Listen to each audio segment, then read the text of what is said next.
ہمارا ذہن یہ بنایا گیا ہے نفرتوں کی بنیاد پہ۔ اب مذہب کے ٹھیکیدار اور اسلام کے یہ ٹھیکیدار اب انہیں سمجھ آتی ہے کہ بڑا نقصان ہو جائے گا، یہ ہو جائے گا۔ حضرت آپ نے ہی پڑھایا تھا کہ شیعہ کی دکان سے آٹا لینا بھی حرام ہے، آپ ہی سکھاتے رہے۔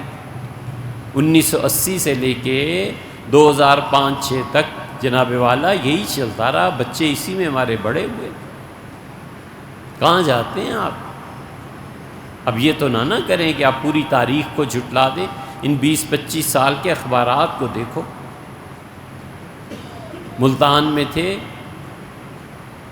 اب نام ان کا کیا لینا، لیکن وہ جب بھی محلے میں ایک پنواڑی تھا، ہندوستانی تھا، پان کھاتا تھا، ہمیشہ پان ہی بیچتا تھا،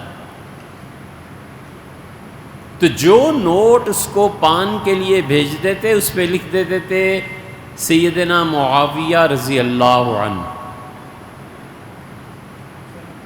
وہ بچہ نوٹ لیتا تھا، وہ آدمی نوٹ لیتا تھا، بچے سے پان دیتا تھا۔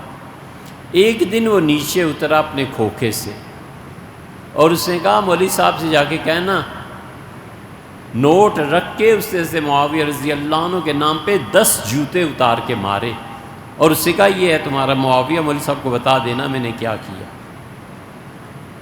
عجیب احمق لوگوں نے دین پڑھ لیا ہے، یہ سمجھتے ہیں کہ اللہ نے مخالفت کے ساتھ نفع بھی جمع کر دیا ہے۔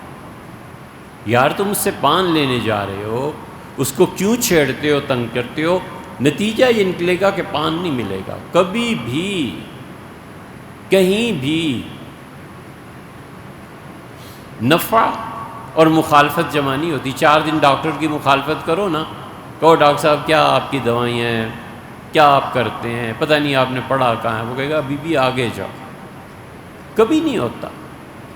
بھلا حسن اور وفا بھی جمع ہوئے، بھلا کبھی نفع اور مخالفت بھی جمع ہوئی ہے، بھلا ذہانت اور محنت بھی جمع ہوئی ہے۔ یہ بنیادی کلیے نہیں سمجھ میں آتے انسانی زندگی گزارنے کے۔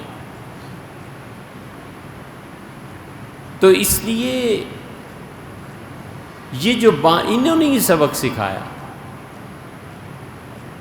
انہوں نے ہی سبق سکھایا کہ محرم میں شادیاں کیا کرو۔ یار ایک محلے میں رہتے ہیں، وہ بیچارے اپنا دونوں کا آپس میں کوئی بھی تعلق رشتہ داری نہیں ہے، وہ اپنا جلوس نکال رہا ہے، گھوڑا نکال رہا ہے، کچھ کر رہا ہے، اور آپ اسی محلے میں محرم کی 9ویں 10ویں کو بینڈ باجا میرے بیٹے کی شادی ہے۔ یہ کیا تک ہے؟ یہ لوگوں کو مذہب کی بنیاد پہ ایک دوسرے کی دشمنی نہیں سکھانی تو اور کیا ہے؟ یہ کون سے طریقے؟ ہماری تہذیب ہماری معاشرت میں چلا آتا ہے۔ کبھی بھی سنی ایسے نہیں کرتے۔